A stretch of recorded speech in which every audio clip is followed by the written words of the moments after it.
Miss Thing, we don't need no Cynthia, cause we bad bitches LaIndia. Saint Laurent, Miss Thing is serving you that. Now all the tea, and that's that. Feel it.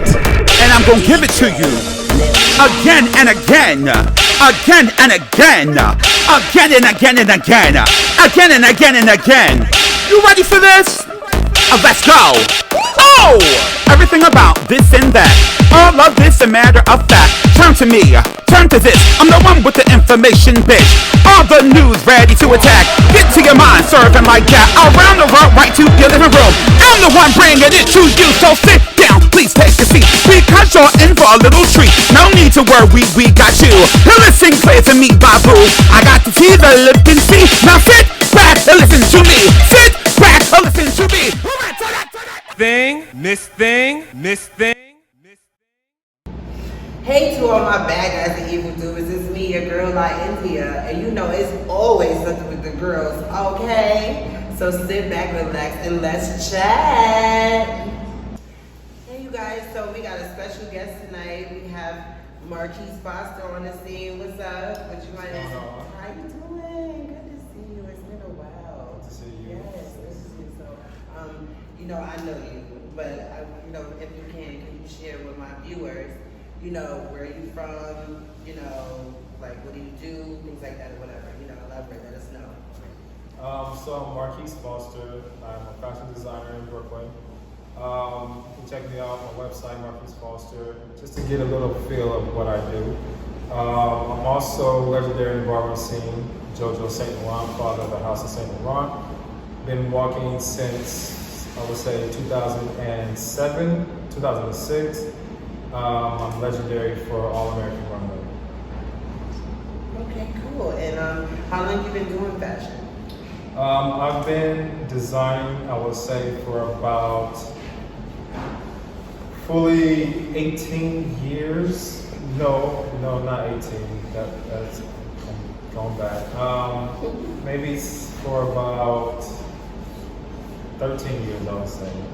I don't know why I say 18. 18 just, you know, me thinking about fashion. About fashion, period. Okay. Mm-hmm. Well, I do remember watching the show Project Run. I do remember you saying you learned from YouTube University, and I thought that was really cool because, you know, I thought that was really cool because of the fact that I thought that you went to school for it. So that just shows how amazing you are with your design and your fashion because I thought you went to school for it. For you to say that, I was like, he is super dope. Thank you.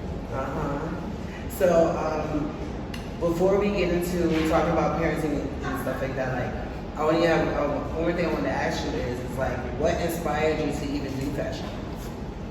So what inspired me to do fashion was not seeing clothes that I wanted to wear in department stores or stores in general, wanting to create my own lane of clothing that I can feel comfortable being myself in. So I wanted to then design pieces that I can wear and also, you know, pieces that other people can wear that are specifically my style. Okay. So, I've known you for, you know, making, you know, effects and, you know, different, you know, pieces for men and women. But I want to ask you, what's your preferably, I would say, what would your preferred, like, male or female if you like to do most of your fashion? Right now it's mostly menswear, but I do have a love for women's wear as well, creating different gowns, anything to be able to bring to life, you know, the beauty of a woman. Well, I want to tell you that my personal favorite look I saw you in is I believe it was Dorian Corey, and you had on it was like a green attire. I thought that was like really very expensive. Yes, it looked like it was like at least like $4,000 or $5,000. His outfit was like really amazing. I love that. That look, and you had the flag and stuff, like that was awesome. Yeah, that's one of my favorite looks from Laurent. Cool. Being able to create something that I can convey on the runway floor and then bring it to a high fashion editorial. that's something that I aspire to do a lot of times with my effects, putting the fashion twist on it, so that it's just not a costume piece that you can't use anywhere else. I want to be able to create something that I can use years and years and years for different occasions. And that is one of my favorites that I can say that I can do that. Okay, cool. So we're about to get into like since I really want to get into the whole thing about the new parents in ballroom, because a majority of the parents now, the new parents that have been in, they're like 35 and under, and I think it's such a good look, because I've seen that you guys are changing the, I do believe that you guys are going to change the spirit of ballroom, because I do feel like it's starting to become a little like, I wouldn't say bland, but it just started giving like a straight line instead of going up. So being the fact that the new fathers and mothers of ballroom right now is what made me wanted to have this conversation. So the first thing I wanted to ask you, well, not just me, but the people want to know, is what is the definition of a ballroom house parent? So there really isn't a true definition. You kind of can take it how you envision it, especially being in a new generation of newcomers to ballroom. A ballroom parent can be looked at as someone as, a go-to person to guide them through ballroom, or a parent to kind of dictate the next moves of someone. So for example, when I was growing up in ballroom, I looked up and went to Divine and Nico for my guidance within everything that I did.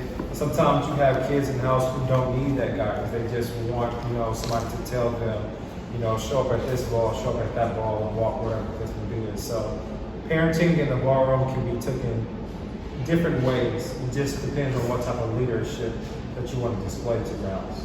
Okay, so when you say different, depends on the kind of leadership that you want to display with your house, what kind of leadership do you plan to do with your house? The leadership that I have been doing with the St. Laurents is more so, kind of a hand-in-hand type of vibe. I don't want to be the dictator of every single thing that needs to be done within St. Laurent. Okay, so this is like pretty interesting to me, and like I think that you would be the perfect person to answer this for me, because of the fact that like you're not just a big person in ballroom. You also have a big following as far as in the fashion industry as well. So I wanted to ask you, like, what are the challenges you face as a parent in ballroom, internally and externally? There's a separation, of course, within me being a parent in ballroom and me being a parent outside of ballroom. I always tend to leave ballroom where it's at. If it's ballroom related, we're sticking to strictly ballroom. If it's outside life, then I'm your brother, your sister, whatever the case may be is, and not thinking, logically as a ballroom parent would. So I kind of separate the two. What do you mean by logically, like a ballroom parent? What do you mean by that? So when you have a ballroom parent, say for example, Harold, for example, how ballroom focused and dedicated he is to the House of Aga, and putting that into motion when it comes to ballroom, when it comes to balls. That same logic can be taken and put into our everyday life. As a person coming to me, I'm not going to be talking to you as a ballroom parent. I'm going to talk to you more so as a friend, a brother or sister that's outside of ballroom, because we're now speaking about real life situations, or real life things that can kind of change and mold you into different ways and situations. Okay. So going into being a parent in ballroom, you got to separate the two. You can't be a ballroom parent in ballroom and then a ballroom parent outside of ballroom. You got to kind of separate, your mind to be able to handle everything that's going to be thrown at you. Okay, so before coming to the house in St. Laurent, there were several houses that, that invited me to come into their house, right? And some of the houses made me feel like I was coming to a family, and some houses made me feel like I was coming into a record deal. And so my question to you is that being the fact that you're a new parent, do you see your house? Are you going to?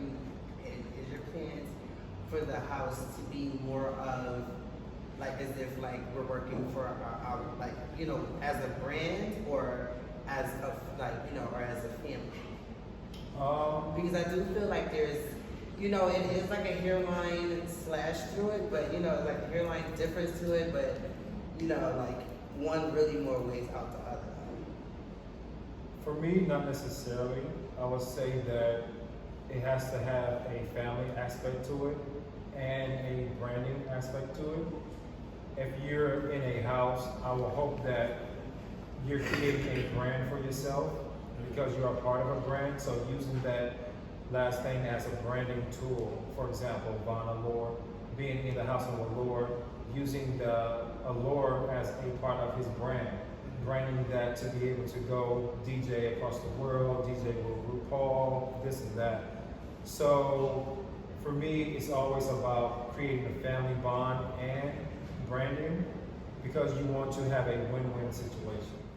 I got news for y'all. For my next episode, you wanted it, you got it. I got Makokes, aka Corey St. Laurent. I have Lil Man, Lavin, and of course, I also have Brody Muglia. So sit back, relax, and come through, honey. So, do you see a difference between being a house parent and a gay parent? There is a big difference. You have your gay parents who is somebody that's more personal within your personal lifestyle outside of ballroom. Then you have your ballroom parents who is more so hands-on within the whole ballroom competition aspect.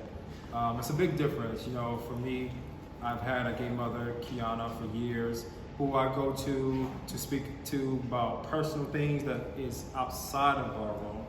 And then I have, ballroom family who I go to speak about ballroom. For me, it just kind of separates the moods and the vibe. So Kiana is your gay parent. Well, I don't like to say gay parent when it comes to, the women in the ballroom community. I like to call them like, your spiritual parent, whatever. Personal parent. So is she just your personal parent, or is she your ballroom parent as well? She's my personal parent. To be able to be my ballroom parent, she would then have to be a mother in St. Laurent, or a mother like she was in Chanel when I was in Chanel. Then that would have been my house mother. Right. So that's a different connection when you're referencing someone to be your personal opposed to your house mother. It's kind of two different situations. So JoJo, what message or advice you would give for the new up and coming parents in the future? Like in the coming future, what would you give them? So the advice that I would give the younger generation coming to ballroom, or anybody in general coming to ballroom, is that you have to have some type of confidence within anything that you do. You can't get on the floor and just think that you can do whatever you want. Ballroom is specifically a competition. You're competing for cash prizes or trophies. So therefore, if you're doing that, you wouldn't just want to go out there winging it. You will want to know history behind whatever you're walking. You will want to know the ins and outs of ballroom and how ballroom works. Before I came into ballroom, I watched clips. The first clip that I saw was Tanashia, and people around her, surrounding her. So I wanted to know what was that about. Why were people surrounding this beautiful woman in this small yellow mini dress? So I got interested in that, and that made me want to study, and look into a category that fits me, and that's when I found out all about All American. So that's the advice that I would give the younger generation or anybody coming to the ballroom, to just learn your history about what you're getting into. Well, thank you for answering those questions. Thank you for coming out And, you know, it's always something with the girls. And, you know, for you to pull up like that, I thought that was amazing. So I appreciate you. And good night, everyone. And remember, what you do affects everyone.